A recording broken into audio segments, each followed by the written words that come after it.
5 sur 7 matin, bienvenue dans le débat matinal, bienvenue dans le forum de discussion. Ce forum de discussion où on vous parle de voyage, pas n'importe lequel, celui de toute une vie pour un musulman. Un voyage en terre sainte à la Mecque, c'est un des 5 piliers de l'islam qui doit être accompli au moins une fois dans la vie d'un musulman pratiquant en bonne santé et en capacité financière de le faire. Eh bien, le gouvernement s'attelle à faire vivre aux fidèles une expérience de la foi unique et pas stressante du tout. Plusieurs réformes sont donc intervenues dans l'organisation du Hajj et chaque année, les autorités s'assurent de faire mieux. Les conditions de participation du Hajj 2024 sont connues. Elles vous sont détaillées, bien évidemment, dans ce forum de discussion. Et pour en parler avec moi autour de la table, M. Bachirou Badamassi, membre du sous-comité du Hajj. Bonjour et bienvenue. Bonjour à vous, frère Eman. Comment allez-vous? Alhamdulillah. Mais un plaisir de vous recevoir sur 5 sur 7 matin. Merci beaucoup. Et en face de vous ce matin, Imam Ayoub Bakari, commissaire aux affaires du pèlerinage à l'Union islamique du Bénin. Bonjour et bienvenue. Bonjour, cher ami. Comment allez-vous? Ça va. Alors aujourd'hui, pour se rendre au Hajj, ce n'est plus comme avant où il fallait se décarcasser, parfois injecter de l'argent pour au final ne même plus voyager. Depuis un moment, tout ça s'est conjugué au passé, n'est-ce pas? Oui, effectivement. Et depuis l'avènement du gouvernement Talon, il y a eu des réformes qui sont engagées. Et ces réformes sont de nature à faire accomplir aux candidats au pèlerinage leur pèlerinage de façon décente et dans de bonnes conditions. L'État a engagé des réformes dans le secteur du Hajj. Les réformes qui appellent d'abord l'État même à jouer bien sa partition.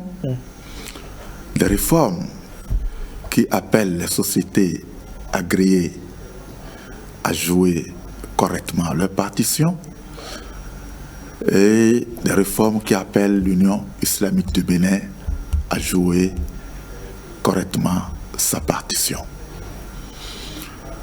Donc, depuis l'avènement du gouvernement Talon, nous avons remarqué que le pèlerinage à la Mecque n'est plus un enfer. C'est devenu une chose aisée et un voyage réel comparativement à ce qu'on a subi les années antérieures, que les gens déboursent de l'argent et qui ne sont pas sûrs de faire le voyage. Aujourd'hui, ce n'est plus ça. Si le candidat s'annonce très tôt et qu'il remplit les conditions, il n'y a pas de raison. Ça dit qu'il ne voyage pas. D'accord, très bien. Monsieur Badamassi, vous êtes également responsable d'une société agréée de convoyage de pèlerins. Quel est votre rôle dans ce dispositif mis en place par le gouvernement? Merci, monsieur Aman. Le frère, on l'appelle ministre du Hajj. D'accord. Au niveau de l'Union islamique, parce que j'en fais partie aussi, je suis membre de l'Union islamique. Donc, il a exposé les principes. Or, le Hajj se fait sur 2 territoires. Le Hajj se fait au Bénin et le Hajj se fait en Arabie Saoudite. Au Bénin, vous voyez, le gouvernement s'échine, se force à réussir tout ce qui est fait au Bénin. Les avions viennent à bonne date. Les passeports sont délivrés, les visas sont là. L'État fait tout pour vraiment que chacun soit à l'aise. Mais lorsque nous partons, les gens ne savent plus ce qui se passe là-bas. C'est le pire qui est là-bas. Qu'est-ce qui se passe là-bas? Voilà. Le gouvernement, pour éviter des problèmes à sa population, préfinance paient tout ce qui est pour le Hajj aux Saoudiens, afin que ces pèlerins soient bien castrés, bien logés, bien nourris. Mais la promesse, ça ne donne pas les fruits qu'il faut.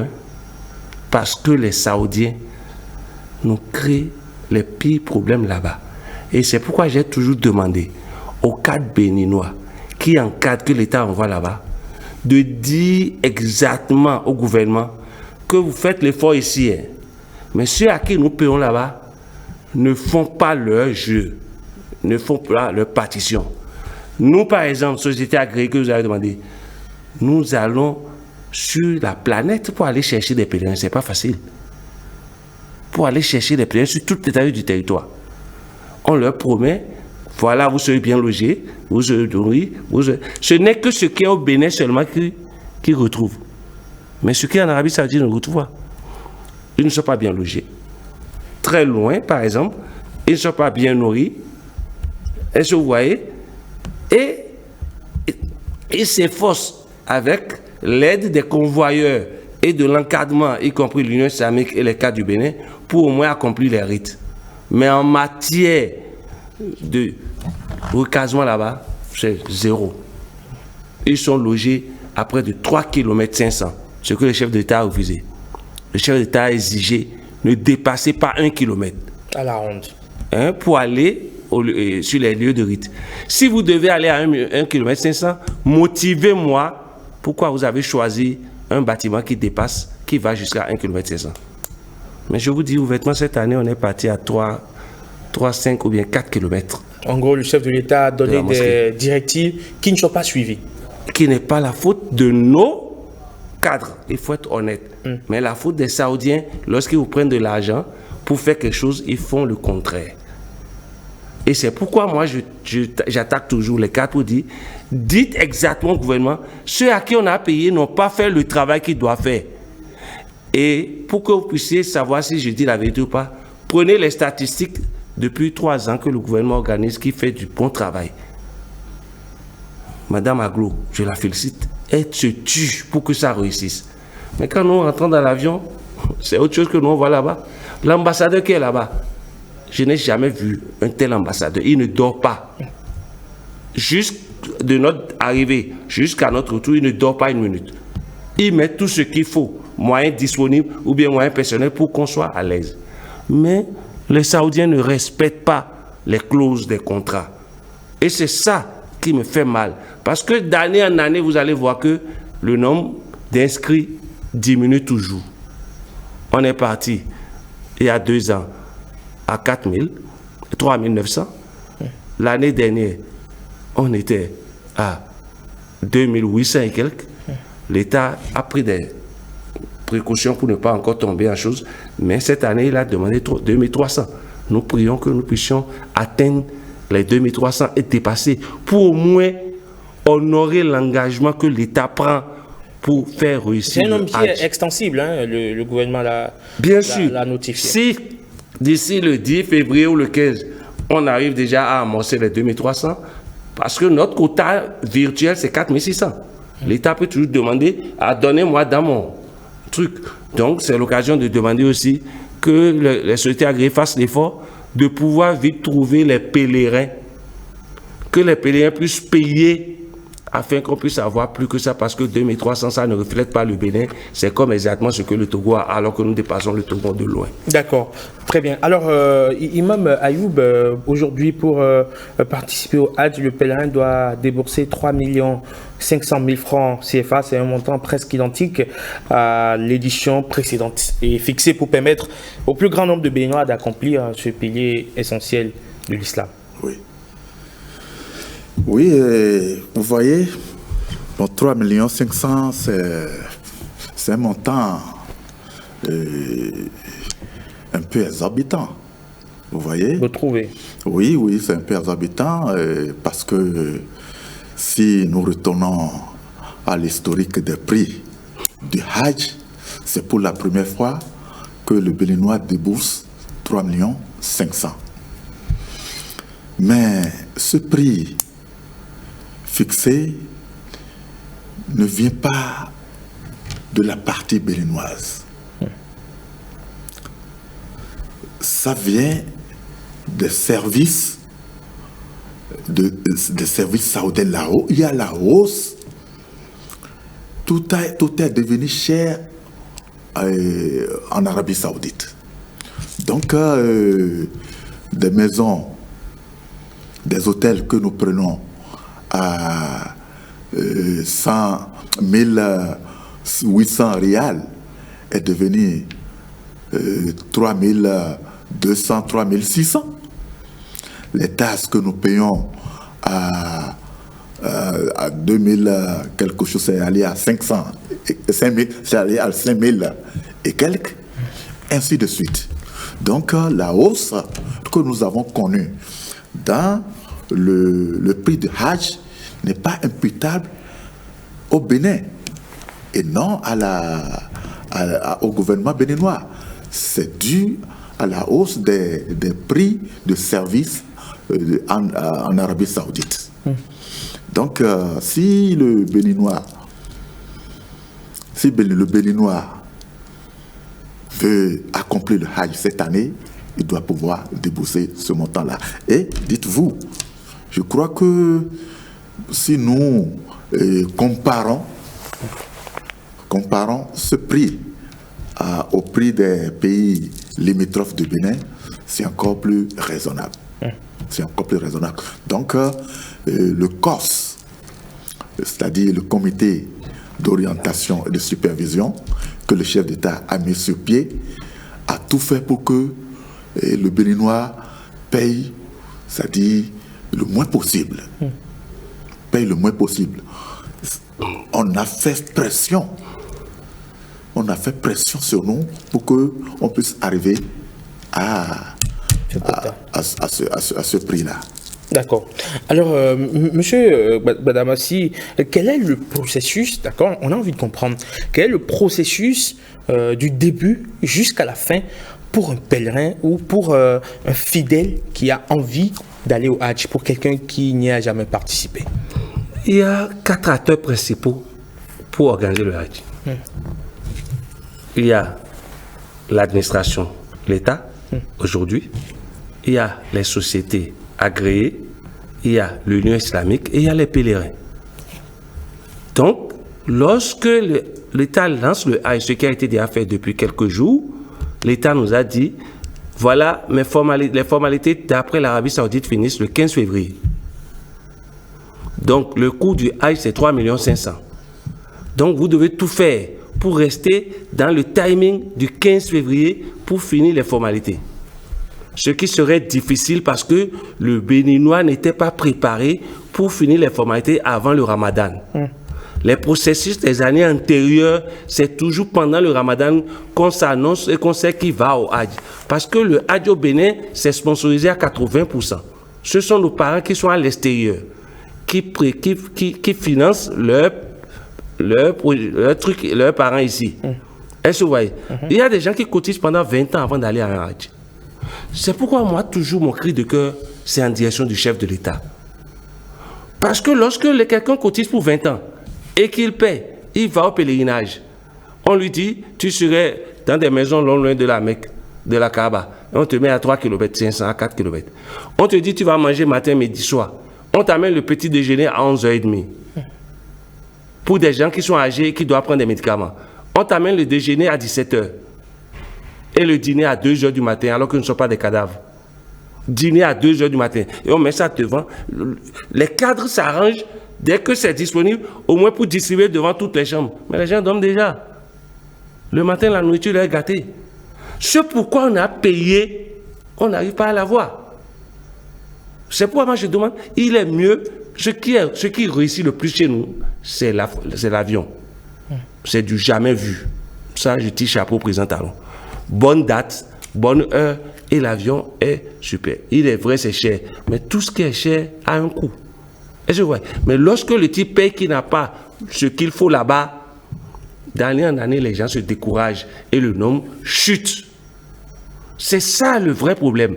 Donc, dès que vous payez, le convoi vous amène, la société agréée vous fait le passeport. Il court pour les services l'immigration, des gens qui font un travail formidable là-bas, à la DEI. Monsieur Tawes, chapeau à vous. Ils vous font les passeports avec des rapidités. C'était célérité. Célérité. Et après, vous allez aux affaires à Aglo. Madame Messan, voilà encore. Madame Ghislaine Messan, qui aurait pu être sur ce plateau aujourd'hui. Ah, ça me fait mal. C'est une dame formidable. Vous voyez? Et elle fait du bon travail. Tout cela, c'est Chine pour faire un travail. Et on arrive là-bas. Avant, quand on avait un consul, les consuls aussi se tuaient là-bas. C'est comme l'ambassadeur qu'on a maintenant. L'ambassadeur fait du bon travail. Mais l'arabe ne les aide pas à faire. Parce que quand l'arabe vous prend l'argent, il ne répond plus à l'engagement. Alors que le Hajj, tous ceux qui nous ont payé, c'est un dépôt. C'est un dépôt devant Dieu. Nous, on a remis au gouvernement. C'est un dépôt du gouvernement devant Dieu. Ce qu'on a remis au gouvernement. Si le jour de la résurrection, on arrive chez Dieu et dit, le pèlerin dit, j'ai payé à M. Gbadamassi et je ne suis pas satisfait. M. Gbadamassi dit, j'ai remis l'argent au gouvernement. Le gouvernement a payé. Effectivement, j'ai vu les preuves aux Saoudiens. Mais les Saoudiens n'ont pas honoré à leur engagement. Dieu va se retourner en ce temps, je ne sais pas, contre les Saoudiens, parce que nous, on fait tout ce qu'on doit faire. Mais le processus, ça marche au Bénin, 100%. Je dis 100% la main sur le cœur. Cette année même, ce qui s'est passé en 2023, c'est la dématérialisation de l'aéroport jusqu'au site. Vous savez que le chef de l'État a construit un site pour le Hajj. L'aéroport est comme sur le site. Les chariots, nous avons tout ce qu'il faut. La prise en charge des pèlerins, restauration, collation, là, tout se fait. Et quelqu'un ne doit pas faire plus que 24 heures sur le site. Ça, c'est les félicitations de la réforme du président Patrice Talon. Tout est nickel ici. Mais lorsque nous traversons la vie, que nous descendons là-bas, l'ambassadeur nous accueille. Il nous accueille avec vraiment tout ce qu'il faut, avec le face qu'il faut, avec tout l'engouement. Mais dès qu'on commence par nous loger dans les maisons, quand on va en dire, si c'est pour ça là qu'on a payé, c'est pas bon. Et ça, c'est encore un peu. On arrive à la restauration, c'est pire. D'accord. Très bien. Alors, Imam Ayoub, comment est-ce qu'on fait aujourd'hui pour essayer, déjà, on voit la volonté manifeste, et vous l'avez tous d'ailleurs reconnu sur ce plateau, la volonté manifeste des pouvoirs publics d'offrir une expérience incroyable, inédite donc aux pèlerins, aux fidèles musulmans. Malheureusement, il y a toujours on va dire ces écueils qui jalonnent le pèlerinage. Comment est-ce qu'on fait aujourd'hui pour essayer, évidemment, de pouvoir sortir de cet engrenage? Merci, cher ami. Et avant de répondre à votre préoccupation, je voudrais revenir un peu sur le fait que l'État, le COS a décidé cette année qu'il y ait une date butoir, de clôture. Voilà. Le 15 février 2024. 15 février. Parce que est-ce que vous savez que à 10 jours, il y a des pèlerins qui sont déjà sur le territoire saoudien. 10 jours après, les gens continuent de payer. Les gens continuent de payer. Ça veut dire qu'il y a un problème. Et cette année, nous avons décidé de commencer par discipliner nos pèlerins. Et ce n'est pas nous. L'Arabie Saoudite aussi a fait la même chose. La date limite là, ça vient de là-bas. Ce n'est pas une création béninoise. Ce n'est pas une création béninoise. Même si nous avons aussi l'intention de le faire, mais ça vient de là-bas. Parce que eux, aujourd'hui, ils ont décidé d'anticiper. Vite commencer les préparatifs du Hajj. Donc là, je voudrais demander aux pèlerins de vite s'annoncer ce qu'ils veulent bien aller cette année, de vite s'annoncer pour aller payer aux sociétés agréées de leur choix pour que les démarches soient vite faites. Parce que le ministre des Affaires étrangères, qui est le président du COS, l'a dit maintes fois, et je ne l'ai jamais vu aussi sérieux. Il a dit, après cette date-là, personne n'aura plus la chance de voyager pour faire le pèlerinage. Donc il va falloir que nos frères musulmans candidats au pèlerinage s'annoncent très tôt pour faire le nécessaire. Maintenant, voilà les problèmes que mon cher ami a cités. Vraiment, les couacs. Déjà, il est dans le vrai. Oui, oui. Les couacs que nous subissons sur le territoire saoudien sont imputables à la partie saoudienne. Oui, ça c'est clair. Et nous avons eu la chance de se réunir avec le ministre des Affaires étrangères et nous lui avons dit, bien qu'il vient d'arriver à la tête du COS, nous lui avons expliqué certaines choses qui ne vont pas. Et nous lui avons demandé d'intervenir. Nous voulons une intervention au plus haut niveau. Parce que les Saoudiens, comme l'a dit mon cher frère Badamassi, quand ils prennent l'argent, ils se moquent des autres. C'est l'argent qui importe pour eux. Maintenant, les services, c'est vraiment bâclé. C'est pourquoi nous avons, au sein de l'Union islamique du Bénin, nous avons rencontré le ministre des Affaires étrangères, nous lui avons dit, trop c'est trop. On ne peut pas... Avant, on était fautifs. Les Béninois étaient fautifs. Mais aujourd'hui, les Béninois sont en règle vis-à-vis des Saoudiens. On paie l'intégralité grâce à l'État qui préfinance. On paie l'intégralité des prix des services, de tous les services. Mais en retour, on ne reçoit pas ce qu'il faut. Monsieur Hamans, c'est là où on a le problème. Et c'est pourquoi nous avons demandé avec insistance au ministre des Affaires étrangères de prendre langue avec les Saoudiens pour dire désormais, ça doit changer. Les choses ne seront comme plus avant. Donc, puisque les problèmes que nous vivons sont du côté des Saoudiens, c'est avec les Saoudiens qu'on doit... Votre tête d'accueil. Oui. Monsieur Hamans, deux petits exemples pour que vous voyez, contrairement à ce que l'imam vient de dire, qu'avant, les pèlerins ne payaient pas ou bien les convoyeurs ne payaient pas. C'est faux. C'est parce que les Saoudiens vous font croire qu'on n'a pas payé parce qu'ils sont toujours dans des services minables. J'ai posé la question à un éminent membre de la délégation cette année. Je dis, il y a 3 ans devant moi, les autorités saoudiennes au haut niveau disaient à cette haute autorité du Bénin que c'est parce que les convoyeurs béninois paient en retard qu'ils ne sont pas bien logés. J'ai demandé à ce Rocade, est-ce que malgré que vous préfinancez tout, 1 mois, 2 mois avant, vous n'avez pas payé aussi pour qu'on aille nous mettre sur des endroits où on n'est jamais resté au Bénin et en Arabie Saoudite. Là, on nous a mis cette année pour faire le Hajj, c'est du jamais vu. Au lieu de nous mettre sur Mina, supposez que vous devez faire les rites à Porto-Novo. C'est à Porto-Novo vous devez laisser pour faire les rites. On vous met à Cotonou. Ou bien on vous met à Sémé. Vous voyez ce qu'il fait. Presque tout le monde est perdu le premier jour des rites. Presque tout le monde. C'est grâce au GPS qu'on a pu se retrouver parce qu'ils nous ont mis à des endroits où on ne connaît jamais. Ça, c'est un. Donc, le Saoudien, il ment quand il voit l'autorité. Il vous dit, les gens ne paient pas vite. Mais cette année... On ne va pas parler de mensonge, on va dire, il dit sa part de vérité. Ça part de vérité. Parce qu'il veut l'argent. Maintenant, voilà que les nôtres paient vite. L'État s'échine pour vite payer. Et voilà qu'on n'a pas le service. Je vous ai donné le cas du manger. Les gens, on le sait, les vieux sont là. Si l'État peut au moins leur permettre, ce que les payants ont souhaité, je vais vous le dire, pour que le chef de l'État entende. Propositions concrètes afin que cette expérience à venir ne soit pas comme les précédentes. Les gens ont demandé si le chef de l'État peut vraiment rester ferme.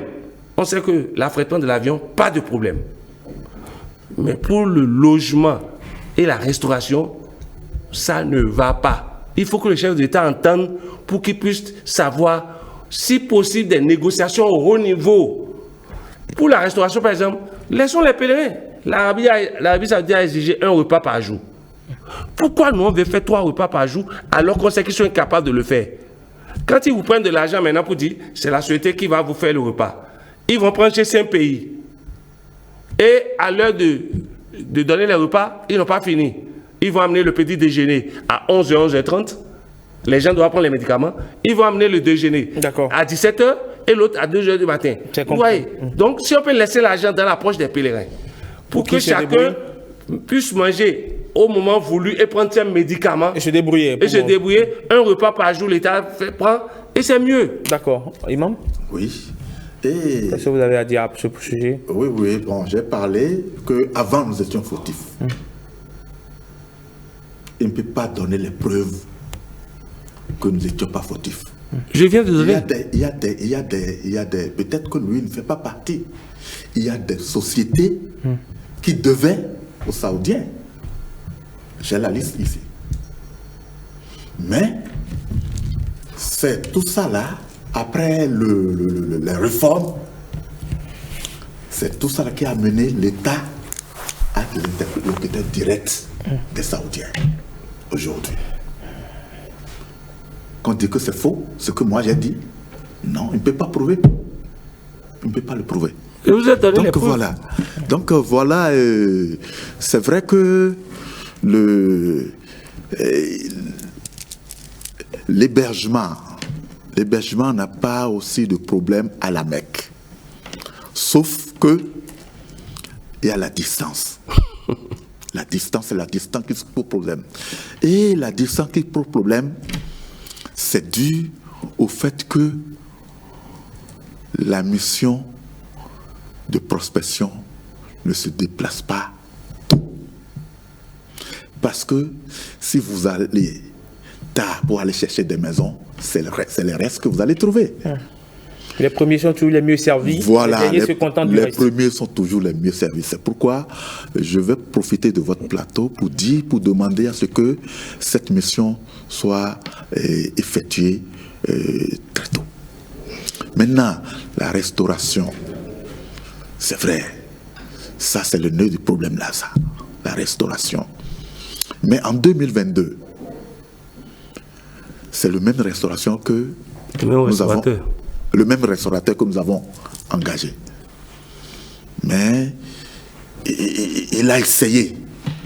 Le pèlerinage, ce n'est pas un paradis, hein. Ce n'est pas un paradis, le pèlerinage. De la foi. Non, ce n'est pas du tourisme. Non, ce n'est pas du tourisme au plaisir, non. Le pèlerinage, c'est le pèlerinage. Nous allons là-bas pour accomplir des rites. Et ce n'est pas pour aller rester dans le... Non. Mais le problème, c'est qu'il y a des gens qui veulent manger comme s'ils étaient chez eux. Non. Le pèlerinage, ce n'est pas comme ça. En 2022, le restaurateur... 2022, le restaurateur a fait de son mieux. Et c'est pourquoi nous l'avons reconduit cette année. 2023. Sans savoir, en 2023, sans savoir qu'il s'est engagé. Il a déjà contracté avec d'autres personnes. Oui. Et le grand, avec le géant du Nigeria. Quand vous avez ça. Oui. Et il a été incapable d'honorer ses engagements. C'est ça qui nous a créé ce problème. Mais si mon ami Gbadamassi dit, les pèlerins disent, il y a combien de pèlerins qui a demandé à ce qu'on leur remet leur argent pour qu'ils puissent aller manger eux-mêmes? Il y a combien? Moi, je ne suis pas au courant de ça. C'est toi qui le dis. Ce n'est pas pour la première fois. Que je le dis. Que tu le dis. Vérifier. Non, vérifier, non. Dis-nous. Nous avons près de 3000 pèlerins. Il y a combien de pèlerins? Monsieur Herman, ils sont venus me voir. Il y a combien? Plusieurs groupes. Ils m'ont amené sur des lieux. Attendez, ils m'ont amené sur des lieux. Ici, on peut prendre notre petit déjeuner à 3 rials et à l'heure voulue. Ici, on peut prendre notre déjeuner à 10 rials, manger amala et une viande. Ici, on peut manger à 20h à 10 rials. Si vous calculez, ça fait au plus 23 rials. Disons 25 rials. Alors que nous déboursons 50 rials et on n'a pas le résultat. C'est ça. Nous, notre problème, c'est nos pèlerins parce que c'est des vieilles personnes qui doivent prendre des médicaments. Des gens souffrent pour le manger. D'accord, c'est entendu. C'est ça le problème. Je veux que le chef de l'État entende ça. Et c'est pourquoi je suis toujours à côté avec les cadres. Quand ils s'énervent contre moi, j'ai dit non, je ne vous insulte pas. Vous avez fait du bon travail. Mais si allez au chef de l'État, que ça ne dépend pas de vous, les Arabes, pour que si possible, une mission étatique ou bien quelque chose. Parce que le nouveau ministre a promis aller. Mais le Saoudien, quand il est devant lui là, il te promet quand tu tournes le dos, c'est zéro. Très bien. Oui, Imam. Oui. Bon, vous voyez, le pèlerinage, ce n'est pas une chose acquise. Quand vous avez un problème cette année, l'année prochaine, c'est un autre problème que vous aurez. C'est pour nous sommes. On essaie au maximum de minimiser les risques. Nous sommes dans le dynamisme de parfait, d'améliorer les choses. Même ce qu'il propose là, quand on va faire ça, ça va encore générer certaines frustrations, c'est un problème. Vous voyez? Donc le pèlerinage, c'est le pèlerinage. D'accord. Tout ne peut pas être rose au pèlerinage. Nous disait, dans le dynamisme. Quand on organisait ça, ils ne nous croient pas. Nous sommes dans le dynamisme. Ils sont dedans maintenant. De parfaire les choses. Quand vous avez fait quoi? Quand on organisait seul, Conakry, tout ça là, on vous disait que le Hajj a plusieurs facettes. D'année en année, ça change. Si c'est les maux de tête que ça amène cette année, et que vous avez pris des dispositions pour négocier, pour corriger les maux de tête, l'année qui va suivre, ça va amener les maux de vente. Vous voulez encore forcer. C'est le pédage qui change comme ça. Est-ce que vous voulez qu'on retourne en arrière? On ne retourne pas en arrière. Je l'ai dit tout à l'heure. J'ai dit chapeau au chef de l'État pour l'avion. Il y a des choses. Pour l'avion. Il y a des choses qui se sont améliorées. La restauration et l'hébergement doivent faire l'effort. Je pense que c'est la force des réformes. Oui. Il y a des choses qui se sont améliorées par la force des réformes. Ce qui reste à améliorer, ça nous. D'accord. Dites-moi ce qui est amélioré en dehors de l'avion. Dites-moi, en dehors de l'avion, ce qui est amélioré dans le Hajj. Alors, on a des problèmes. Monsieur Damassi, vous-même, vous avez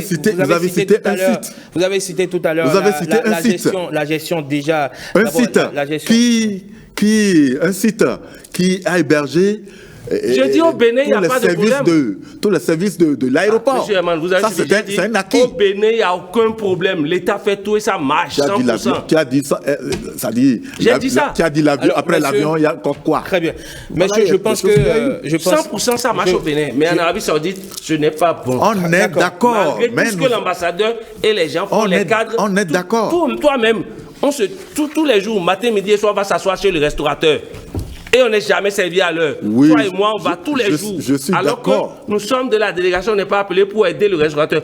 L'ambassadeur a mis même plus de 20 étudiants à la disposition du restaurateur pour l'aider. Pourtant, type zéro. Monsieur Guadamassi, je pense que votre cri de cœur est entendu et on va espérer je veux espérer que pour cette édition 2024 du Hajj qui s'annonce et pour lesquels le gouvernement s'est levé évidemment très tôt, le gouvernement en partenariat avec bien évidemment l'Union islamique du Bénin, les sociétés agréées, l'ensemble de l'écosystème qui organise le Hajj.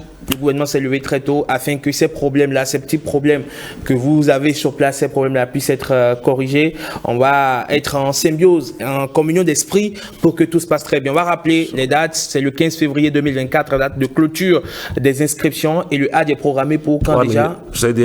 Les vols sont déjà annoncés. Les vols sont derrière, il y a un projet de vol. Les vols commencent le 30 mai au 6 juin, vol aller. Et le retour, le 25 juin au 2 juillet. Tout est déjà fait prêt. Tout ce qui est ici au Bénin, ça se passe nickel. Parce que vous connaissez le chef d'État, il ne lésine pas. Si tu déconnes, tu sais ce qui t'attend. C'est ça. Oui, je voudrais rappeler aux candidats que le quota retenu cette fois-ci, c'est 2300. Donc c'est vraiment limité. Ce qu'ils veulent, qu'ils désirent aller accomplir, n'ont qu'à faire sortir pour aller voir les sociétés. Vous êtes imam, priez, on ira à 3000, 2800, 3000, priez. Parce qu'il n'est pas bon de laisser des pèlerins en rade. Les gens cotisent pendant des années. Oui, mais le gouvernement a annoncé que ce nombre est extensible. Voilà. Absolument. Voilà. C'est ça. Allez, messieurs, merci beaucoup. Et comme on le dit, qui va loin, ménage sa monture. On va espérer aussi que les pèlerins puissent se lever très tôt pour que ce ne soit pas à la dernière minute qu'on soit à la porte pour se bousculer. L'État nous a promis une communication offensive, mais jusqu'ici, ça n'a pas commencé. Ce plateau fait partie de la communication. Rappelez-le ça, communication offensive. Oui. Pour que les pèlerins puissent sortir. Oui, mais parce que nous, l'Union islamique aussi va. Merci, que Dieu vous assiste. Inch'Allah. Demain, vendredi prochain, dès le vendredi prochain. Voilà. Les imams peuvent dès le vendredi prochain, les imams vont commencer par travailler. À la fin du Hajj, ils vont relayer pour qu'on fasse le point et qu'on voit s'il y a amélioration. Il y aura amélioration.